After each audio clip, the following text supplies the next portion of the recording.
You know, one of the hopes I had in 2016 was that all the controversy around Donald Trump's offensive sexual assault comments on the Entertainment Tonight video would lead to a raised awareness of rape and sexual assault of various kinds as a pernicious problem in this culture, and that men could become more educated on that subject. Well, men, we have more work to do. Latest case in point, a statement that was in an article about sexual attacks, rapes in Greenpoint, which is in Brooklyn. They're up 62%. Most cases remain unsolved. Police officials blame the lack of arrests, I'm quoting from DNA Info, on the fact that most were quote unquote acquaintance rape cases.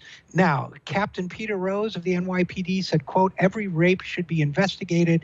I wish we could do more. It becomes a balancing act for the investigators. Some of them were Tinder, some of them were hookup sites, some of them were actually co-workers. It's not true. It's not a trend that we're too worried about, because out of 13 sex attacks, only 2 were true stranger rapes." Now, there's a lot. This distinction with so-called stranger rapes is highly problematic, but it gets much worse after Captain Rose of the NYPD says they're not total abomination rapes where strangers are being dragged off the streets. If there's a true stranger rape, a random guy picks up a stranger off the street, those are the troubling ones. That person has no moral standards, end quote.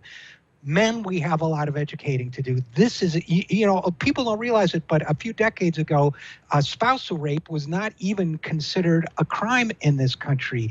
It is rape no matter who does it, and it is important that we make sure that acquaintance rape is treated for what it is, which is rape.